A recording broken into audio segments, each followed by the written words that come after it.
You know what? Forget what I said about reasoning with him. New plan. You know your head? Try to keep it away from his fists. Dear Tim and Moby, why is Bruce Lee famous? From Ms. Levine's 5th grade class, Hillside Elementary. Hi, Hillside.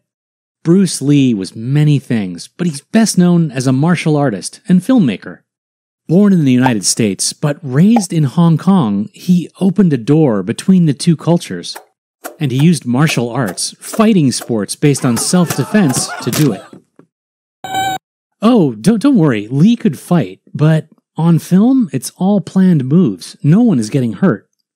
His action-packed movies introduced a whole new genre, the kung fu film, to the United States. In fact, they changed the way all action films are made. Lee Jun-fan was born on November 27th, 1940, in the hour and year of the dragon, the luckiest sign in the Chinese zodiac. His parents were in the US because his father, an opera singer, was on tour here. A doctor suggested the little dragon be given an English name too, Bruce. Lee was small, super competitive, and amazingly agile. He was a child actor, a boxing champ, and Hong Kong's top cha-cha dancer. He also had a temper. He got into lots of street fights, and he didn't always win. So at 13, he started studying Wing Chun, a form of kung fu said to have been created by a Buddhist nun. It used the opponent's bulk against them, perfect for smaller body types. Lee became obsessed, practicing up to 1,000 kicks a day. But it didn't keep him out of trouble. He got expelled from school and even tangled with the police. So his parents sent 18-year-old Bruce to live with friends in America. Lee was thousands of miles from home and didn't speak much English, but still had plenty of swagger. He'd show off Wing Chun anywhere, anytime, and soon attracted enough students to open a martial arts studio. At the time, most studios focused on one discipline, like karate or judo, kung fu or taekwondo. Each had its own set of poses, movements, and values. But Lee thought that to work in the real world, things had to be more fluid, like water, which adapts to any shape, but is also amazingly powerful. So he taught all the martial arts, even adding in moves from boxing and fencing, and started mixing them to create his own discipline, Jeet Kune Do, or the way of the intercepting fist. At tournaments, he'd perform crowd-pleasing feats like push-ups on just 2 fingers, or the 1-inch punch, a tiny but powerful jab that would send opponents flying backwards. He loved the spotlight, and pretty soon that got him noticed by Hollywood. After a big tournament in 1964, Lee was introduced to the producer of the Batman TV series. He thought Lee would be perfect as Kato, the sidekick in a new show based on the Green Hornet comics. Lee moved his young family to Los Angeles for his big break. He wanted to avoid stereotypes or oversimplified beliefs about a group. At the time, Asian characters were often evil villains or bumbling servants played for laughs. And fight scenes were usually faked by how the film was edited, using camera cuts and close-ups. Cut!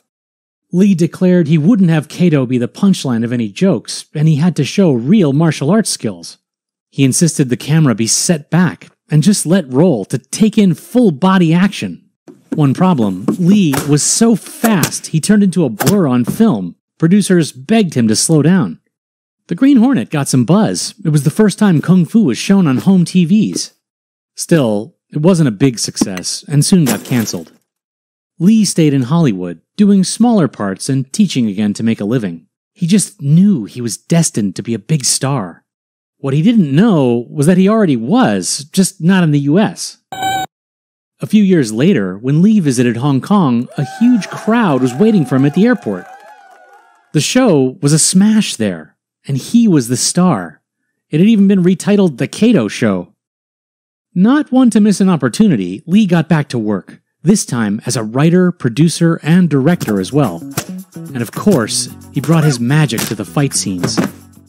Most Hong Kong kung fu movies back then had fake-looking stunts, like actors flying on obvious wires. Lee nixed these for rapid-fire hits and high-spinning kicks, moves that took serious skill.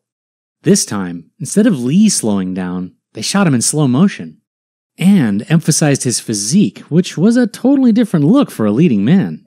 Audiences loved all of it. His first 3 films in Hong Kong were huge hits. So, once again, Hollywood came calling. In 1972, Lee inked a groundbreaking deal, the first Asian film co-produced by a major Hollywood studio. He had pull now, and he used it, even changing the title of the movie so there'd be no mistaking who the star was. Enter the Dragon was set to open in August 1973, and everyone expected it'd finally make Lee a major international star. But sadly, he wouldn't live to see it. He died suddenly just a month before, on July 20th, 1973. Doctors said it was a reaction to some medicine he was taking for a headache. But he was so young, just 32, that rumors flew, and his death made worldwide headlines. Enter the Dragon became the highest-grossing martial arts movie in the world. Suddenly, every studio had to have a kung fu movie. There were even hit songs about kung fu. Lee's older Hong Kong films got released in the US, and they were huge too. Lee hadn't just become a star. With just a handful of films and a very short life, he's a pop culture icon. Today, he's known as the father of mixed martial arts, a multi-billion-dollar industry that uses a bunch of different fighting styles. And you can see Lee's influence in pretty much every action movie made today, plus video games, anime, hip-hop, and on and on. Which, reminds me, what do you say we get out of here? Catch a movie.